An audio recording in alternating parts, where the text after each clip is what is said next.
Hello बच्चों, हम लोगों ने पिछले वीडियो में द्विघात बहुपद निकालने का फॉर्मूला देखा था। अब हम क्या है इस प्रकार के कुछ सवाल करते हैं और समझते हैं। कुछ महत्वपूर्ण सवाल है ये। जैसे एक सवाल है, देखो प्रश्न है बहुपद एक्स स्क्वायर माइनस 3 के शून्य ज्ञात करो। इसमें भी आपको शून्य ज्ञात करना है और शून्य व गुणांकों के बीच के संबंध की सत्यता की जाँच करो। ठीक है, हमें इसका शून्य ज्ञात करना है। तो दिया हुआ समीकरण है, दिया है, सबसे पहले दिया है लिखेंगे हम लोग। क्या दिया है? X square minus 3। ठीक है, शून्य ज्ञात करने के लिए इसको जीरो के बराबर लेके चलते हैं। अब इसको आगे देखते हैं। एक्स स्क्वायर वैसा ही है, ये 3 लिखा है। 3 को करनी 3 का स्क्वायर लिखा जा सकता है ना। 3 को करनी 3 का स्क्वायर लिखा जा सकता है। अगले स्टेप में ये हो गया हमारा एक्स माइनस करनी 3 और एक्स प्लस करनी 3 बराबर में जीरो चल रहा है। क्यों? आपको ये फॉर्मूला पहले भी याद करने का बोला है बेटा मैंने। फॉर्मूला होता है ए स्क्वायर माइनस बी स्क्वायर बराबर क्या होता है? ए माइनस बी, ए प्लस बी। एक बार माइनस में लिखेंगे, एक बार प्लस में लिखेंगे। देखो ए का रोल कौन प्ले कर रहा है? एक्स प्ले कर रहा है। और बी का रोल कौन प्ले कर रहा है? करनी 3 प्ले कर रहा है। तो लिखा है ए माइनस बी, तो ये लिखा मैंने ए माइनस बी, देन ए प्लस बी, देन ए प्लस बी, इसके अनुसार लिखा हमने। अगली स्टेप में यहाँ से हमको क्या मिल जाएगा? एक्स माइनस करनी 3 को अगर जीरो के बराबर रखें और इसी प्रकार एक्स प्लस करनी 3 को जीरो के बराबर रखें तो यहाँ से मिल जाएगा एक्स बराबर करनी 3 और यहाँ से मिल जाएगा हमको माइनस करनी 3। देखो एक्स की घात कितनी है? 2 है, तो 2 उत्तर आ गए। एक एल्फा आ गया, एक बीटा आ गया। अतः अल्फा इसको बोल दो करनी 3 को और बीटा इसको बोल दो माइनस करनी 3 को। ये आपने शून्य ज्ञात कर लिए। यहाँ पर प्रश्न में शून्य की बात पूछ रहा था पहले, तो इस सवाल में यहाँ से यहाँ तक शून्य ज्ञात करने का बोला है, तो हमने शून्य ज्ञात कर लिए। अब शून्यकों और गुणांकों के बीच के संबंध की सत्यता करते हैं। ठीक है, इसके लिए हम क्या करते हैं? अब यहाँ लिखते हैं सत्यता की जांच। सत्यता की जांच ऐसी हेडिंग डालते हैं। तो पहला क्या होता है? शून्यकों का योगफल। शून्यकों का योगफल क्या फॉर्मूला होता है? माइनस एक्स का गुणांक और यहाँ आता है एक्स स्क्वायर का गुणांक। ठीक है, शून्यों का योगफल मतलब अल्फा प्लस बीटा माइनस वैसे ही एक्स स्क्वायर गुणांक। अब देखो एक्स स्क्वायर गुणांक यहीं पर हम लिख देते हैं। यहाँ ए बराबर क्या है हमारा? 1 है, बी बराबर 0 है, सी बराबर 3 है। जैसे इसको देखो आप, एक्स स्क्वायर माइनस 3 लिखा है, इसकी तुलना वर्ग समीकरण के मानक रूप से करो आप। ये होता है वर्ग समीकरण। तो जो एक्स स्क्वायर गुणांक होता है वो ए होता है, जो एक्स का गुणांक होता है वो बी होता है। यहाँ तो एक्स है नहीं, तो बी बराबर हम लिख देंगे 0 और सी बराबर माइनस 3। इस प्रकार से हम लोगों ने यहाँ पर ये लिखा है। अगर आप ऐसे भी ना लिखो तो आप डायरेक्ट लिख सकते हो। एक्स स्क्वायर गुणांक कौन लिख दोगे आप यहाँ पर? ए मतलब 1 है ना। एक्स स्क्वायर गुणांक 1 है यहाँ पर और एक्स का गुणांक कौन है? एक्स तो है नहीं, तो हम लिख देंगे 0। तो आप डायरेक्ट भी लिख सकते हो या फॉर्मूला आपका माइनस बी बटे ए लिख सकते हो। अगली स्टेप में करनी 3 सॉरी अल्फा क्या है आपका? यहाँ से अल्फा की वैल्यू करनी 3 है, प्लस वैसे लगाया बीटा की वैल्यू माइनस करनी 3 है। बेटा आप हमेशा ब्रैकेट में लिखें वैल्यू, है ना, प्लस हो या माइनस हो, कभी गलत नहीं होगे। ये माइनस वैसे ही ए की वैल्यू 1 है, बी की वैल्यू 0 है, क्योंकि एक्स का गुणांक यहाँ कोई है नहीं, तो बी की वैल्यू 0 लिखी। अगली स्टेप में करनी 3 प्लस माइनस ये करनी 3, 0 बटा 1 0, करनी 3 से करनी 3 गया तो यहाँ ही बचा 0, तो 0 बराबर 0। अतः ये संबंध सत्य है। ये जो आपका संबंध है ये सत्य है। अतः यह संबंध सत्य है। पहला संबंध सत्य हो गया आपका। अब दूसरा, पहला शून्यों का योग होता है, दूसरा होता है शून्यकों का गुणनफल। यही फॉर्मूला, यही आपका होता है शून्य गुणनफल। इसमें क्या होता है, ऊपर तो लिखते हैं हम लोग अचर पद और नीचे लिखते हैं एक्स स्क्वायर का गुणांक, यही फॉर्मूला होता है। अगले स्टेप में गुणनफल बोला मतलब एल्फा और बीटा बोला। इसका फॉर्मूला क्या होता है, सी बटे ए। तो एल्फा क्या है आपका, करनी 3 है। एल्फा की जगह मैंने लिख दिया करनी 3। बीटा की जगह लिख दिया मैंने माइनस का करनी 3। हमेशा ब्रैकेट में लिखेंगे हम लोग, क्योंकि ब्रैकेट में आपको दिक्कत कभी नहीं आएगी। एक ब्रैकेट में लिखो प्लस का हो या माइनस का हो। सी, अब सी देखो क्या है यहाँ पर, सी हमारा यहाँ पर 3 दे के रखा है। जो आपका अचर पद होता है वो आपका सी होता है। तो सी की जगह पर मैंने क्या लिख दिया यहाँ पर, आपका 3 लिख दिया, माइनस का 3 है। ए है आपका इस एक्स स्क्वायर गुणांक, एक की वैल्यू आपकी हो गई 1। अब देखो करनी 3 का करनी 3 में 3, ये माइनस वैसे ही -3 का 1 में भाग, ठीक है, करनी 3 का करनी 3 में 3 लिखा, ये माइनस वैसे ही -3 का 1 में भाग दोगे तो -3। तो ये भी LHS बराबर आपके RHS आ गए। तो इसमें भी लिख देंगे अतः यह संबंध भी सत्य है। तो हमने लिख दिया अतः यह संबंध भी सत्य है। अब इस सवाल में हमने क्या करा, एक प्रकार से पहले शून्य ज्ञात करने का बोला था, तो ये हमने फॉर्मूला, ये सवाल लिख दिया, 3 को लिख दिया करनी 3 का स्क्वायर। जब करनी 3 का स्क्वायर लिखा तो फॉर्मूला बन गया ए स्क्वायर माइनस बी स्क्वायर, जो हो गया ए माइनस बी ए प्लस बी। अब एक बार इसको 0, एक बार इसको 0, तो यहाँ से करनी 3 मिलेगा, यहाँ से माइनस करनी 3 मिलेगा। तो 2 उत्तर मिल गए, 2 मूल मिल गए, 2 शून्यक मिल गए। तीनों में से कुछ भी बोलो आप, तो शून्यक यहाँ पे पहला है अल्फा, ये इसको बोलते हैं, बीटा इसको बोलते हैं। यहाँ तक आपका सवाल हो गया। अगर शून्य ज्ञात करने का बोले तो आपको यहीं तक करना है बेटा, इसके आगे नहीं करना है। अब बोला जांच करो, जांच करना में थोड़ा सा बड़ा हो गया। बड़े में भी क्या है, 2 टॉपिक रहते हैं इसके, एक तो शून्यों का योग, एक शून्य का गुणनफल। शून्य का योग का फॉर्मूला लिखा -x का गुणांक और बटे में x स्क्वायर का गुणांक। शून्य का योग मतलब करनी 3 और माइनस करनी 3 को जोड़ना है, जोड़ दिया।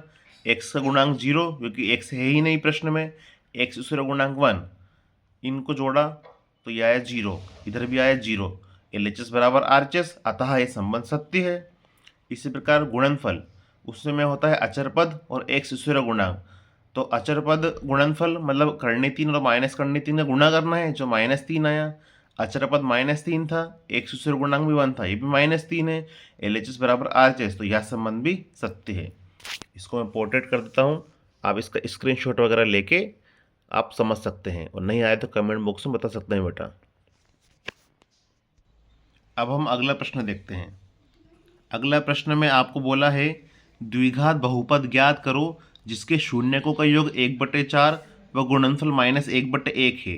अब ऐसे प्रश्नों में पहले जो दिया है हम वही लिखते हैं। हमेशा परीक्षा में दिया है लिखो। क्या दिया है, शून्यकों का योग। आपको दिया है शून्यकों का योग, शून्यकों का योग मतलब अल्फा प्लस बीटा दिया हुआ है। कितना दिया है आपको, 1/4 ये दिया हुआ है। फिर दिया है वह गुणनफल, शून्यकों का गुणनफल। फिर शून्यकों का गुणनफल दे के रखा है आपको यहाँ पर। शून्य का गुणनफल को कैसे लिखते हैं हम लोग, अल्फा बीटा। गुणनफल दे के रखा है हमको -1। अब आपको प्रश्न में बोला गया है द्विघात बहुपद ज्ञात करो। कौन सा बहुपद, द्विघात बहुपद। अतः द्विघात बहुपद, और द्विघात बहुपद का हमको फॉर्मूला पता है। आपको 2 प्रकार से लिखाया था, एक्स स्क्वायर, फिर यह माइनस आता है, फिर यहाँ लिखते हैं हम लोग शून्यकों का योग। क्या लिखा मैंने, शून्यकों का योग, यहाँ आता है एक्स, फिर लिखते हैं हम लोग शून्यकों का गुणनफल, शून्यकों का गुणनफल। यही द्विघात बहुपद का समीकरण होता है। या तो इसको ऐसे लिखो, और या फिर अगर ऐसा नहीं लिखना हो तो एक्स स्क्वायर, हम इसको लिखते हैं अल्फा प्लस बीटा एक्स, और इसको लिखते हैं हम लोग अल्फा बीटा। आप ऐसा लिख दो, दोनों में से एक लिखोगे तो भी चलेगा, और दोनों लिख दोगे साथ में तो भी चलेगा। हम लोगों ने हिंदी लैंग्वेज में भी लिख दिया यहाँ पर एक प्रकार शब्दों में, और मैथमेटिकल फॉर्म में भी हम लोगों ने लिख दिया। अगले स्टेप में कुछ भी नहीं करना है बेटा, हमको दे के रखा है योग कितना दिया है, 1/4। तो इस योग की जगह मैंने लिख दिया 1/4। ये x तो वैसा का वैसा ही है। फिर आपको गुणनफल ये दे के रखा है -1, हमेशा ब्रैकेट में लिखो। आपको अभी बोला था मैंने, ब्रैकेट में लिखना ज़्यादा उचित रहता है, कभी भी आप गलत नहीं करोगे। x² वैसा ही माइनस वैसे ही 1 का मल्टीप्लाई x में x बटे में 4 आ गया, प्लस माइनस माइनस बराबर 0। अब देखो यहाँ बटे में 4 है तो पूरी समीकरण में 4 का गुणा कर दो, या तो ऐसे करो या एलसीएम ले लो। पूरी समीकरण में 4 का गुणा कर दोगे तो 4 का इसमें गुणा करोगे तो 4x², ये हो गया। 4 का गुणा यहाँ करोगे तो 4 से 4 कैंसिल, यहाँ बचेगा x। 4 का गुणा करोगे तो ये हो जाएगा 4। तो ये आपका उत्तर है। और अगर आपको ऐसे नहीं आता है तो आप एलसीएम भी ले सकते हो। बराबर में 0 चल रहा है, देखो इसके बटे में कुछ नहीं है तो 1, यहाँ कुछ नहीं है तो 1। 1 4 1 का एलसीएम 4 आएगा। अब एलसीएम कैसे लेते हैं, इस संख्या का डिवाइड करते हैं 4 और इसका मल्टीप्लाई करते हैं। कुल मिला के इस 4 का मल्टीप्लाई यहाँ हो जाएगा, 4x² हो गया। ये माइनस का x वैसे ही इस 4 का मल्टीप्लाई यहाँ हो गया। अगले स्टेप में क्या होगा, ये लिख दिया मैंने 4x², ये -x, ये -4। 4 का मल्टीप्लाई 0 में करेंगे तो 0। तो इस प्रकार के समीकरण को इस प्रकार से हल करते हैं। ये कोई कठिन सवाल नहीं है, आपको प्रश्न में देके रखेगा इस टाइप की समीकरण। आपको दिया है यहाँ पर शून्यकों का योग 1/4, गुणनफल -1। फॉर्मूला लिखा मैंने x² वैसे ही शून्यकों का योग ये लिख दिया मैंने 1/4, शून्य गुणनफल ये लिख दिया मैंने -1। अब यहाँ से हमने कुछ भी नहीं करा, ये बटे में 4 था तो पूरी समीकरण में हमने 4 का गुणा कर दिया, तो ये हो गया 4x²। यहाँ 4 का गुणा करेंगे तो 4 से 4 कैंसिल, -1 में करेंगे तो ये 4 हो जाएगा। ठीक है, एक क्वेश्चन और देखते हैं, फिर इसको हम लोग खत्म करेंगे। अगला क्वेश्चन देखिए बेटा, इसमें हमको शून्य ज्ञात करने हैं। अभी आईएमपी सवाल है इसलिए आपको शून्य किन में निकालना मैं सिखा देता हूँ। अब शून्य को निकालने के लिए समीकरण को 0 के बराबर रखेंगे हम लोग। यहाँ पर देखो, यहाँ पर हमको 4u कॉमन आ रहा है। अच्छा, बहुत बच्चों को कॉमन लेना भी नहीं आता है, तो कॉमन लेना भी सीख लीजिए। ये लिखा है 4, ये 4 लिख दिया। ये लिखा है u², u के ऊपर 2 घात है तो u को हमने 2 बार लिख दिया। ठीक है, अब ये लिखा है 8u, 8 को लिख सकते हैं हम लोग 2 और 4, ये u वैसा का वैसा ही लिखा। इस 8 को लिख दिया 2 × 4। अब ध्यान से देखिए, यहाँ पर भी 4 है, 4 यहाँ पर भी है, 4 को कॉमन ले लिया। u यहाँ पर भी है, u यहाँ पर भी है, इसको कॉमन ले लिया। यहाँ बचा आपका u, यहाँ बचा आपका 2। तो इस प्रकार से ये कॉमन आ गया हमारा। आप डायरेक्ट भी 4u कॉमन ले लोगे, 4u कॉमन ले लोगे तो यहाँ पर u बच जाएगा, यहाँ 8 का हो जाएगा 2। इसको देखो आगे अगले स्टेप में 4u 0 के बराबर लिया, u + 2 0 के बराबर लिया, या तो ये 0 यहाँ फिर ये 0। तो क्या होगा यहाँ से इस समीकरण में अगले स्टेप में u बराबर यहाँ से 0 मिल जाएगा। 4 को बटे में ले आएंगे तो 0/4 0। इस प्रकार से 4 0 के बराबर नहीं है, इस प्रकार से होता है। तो u 0 के बराबर, यहाँ से u की वैल्यू 0 आ गई और यहाँ से u की वैल्यू -2 आ गई। तो इसके शून्य क्या हो गए हमारे पास, यहाँ से शून्य हो गए 0 और -2। देखो घात कितनी यहाँ पर 2 है, घात 2 थी तो हमने 2 उत्तर आए, 0 और -2। अब जैसे ये वाला समीकरण है, अब इसको कैसे हल करेंगे, t² वैसे ही है, 15 है, 15 को कोई कुछ लिख नहीं सकते, जो 16 होता 16 को 4² लिख देते, लेकिन 15 को हम लिख देंगे करनी 15 का स्क्वायर। अभी भी एक सवाल में मैं आपको बताया था मैंने, a² - b² बन गया। तो यहाँ से हो जाएगा, एक तो a - b, मतलब एक बार तो इन दोनों को माइनस में लिखो और एक बार इन दोनों को प्लस में लिखो। अगले स्टेप में दोनों को 0 के बराबर लेके चले हम लोग, तो यहाँ से क्या मिल जाएगा हमें, t बराबर, यहाँ से तो करनी 15 मिल जाएगा प्लस का, और ये इधर जाएगा तो यहाँ से माइनस का करनी 15 मिल जाएगा। इसके शून्य हो गए। इस सवाल में आपको गुणनखंड निकालना भी सिखा रहा हूँ, वो भी सीख लीजिएगा। ये x² तो वैसा ही है। अब गुणनखंड कैसे निकालते हैं, इस x² के आगे क्या है 1, यहाँ पर लिखा है -8, तो इन दोनों को गुणा करो तो क्या आया -8। इसके आगे भी देखना पड़ता है, मैं कभी कभी 2 भी लिख देता हूँ। अब ऐसी संख्या सोचो, इस -2 के लिए इसे 2 भागों में तोड़ना है हमें, तो ऐसी 2 संख्या सोचो जिनका गुणा करें तो -8 आए, लेकिन जोड़ने घटाने पर -2 आए। तो ऐसी 2 संख्या हमारे पास, एक तो -4 और एक 2 है। देखो माइनस का 4 में 2 का मल्टीप्लाई करेंगे तो माइनस का 8 आएगा। मैं अगर 4 और -2 ले लेता तो 4 और -2 भी -8 तो होते, लेकिन 4 और -2 प्लस का 2 देते। 4 -2 हमको क्या देता? प्लस का 2 देता, लेकिन हमें यहाँ माइनस का 2 चाहिए, इसलिए हमने माइनस का 4 लिया और प्लस का 2 लिया, तो ये हमको माइनस का 2 देगा। आपको ये ध्यान रखना पड़ेगा। देखो यहाँ पे ये माइनस का 4 लिखा, ये प्लस का 2 लिखा, तो हमें माइनस का 2 दे गया। इस प्रकार से होता है ये। तो इस -2x को लिख सकता हूँ मैं -4x प्लस 2x, ये माइनस का 8 वैसे ही। ठीक है, अगली स्टेप में देखो, 2 के जोड़े बना दो। यहाँ से x कॉमन आ रहा है, x कॉमन लेंगे हम लोग यहाँ से, तो यहाँ बचेगा आपका x कॉमन आया तो माइनस का 4। अब ट्रिक ये है कि ये जो ब्रैकेट होता है वही ब्रैकेट यहाँ लिख दो, लिख दिया। और इधर से सेकंड नंबर x का कौन है गुणांक, उसे लिख दो। x का गुणांक है +2, माइनस होता तो -2 लिखता, +2, ये +2 लिख दिया। ऐसे भी कर सकते हो, या फिर इन दोनों में देखो 2 कॉमन आ रहा है, 2 कॉमन लेंगे तो x -4 बचेगा। अब x -4 यहाँ भी है, x -4 यहाँ भी है। x -4 को कॉमन लिया, यहाँ बचा आपका x, यहाँ बचा आपका 2। अगले स्टेप में एक बार ये 0 के इक्वल लिया, एक बार इसे 0 के इक्वल लिया।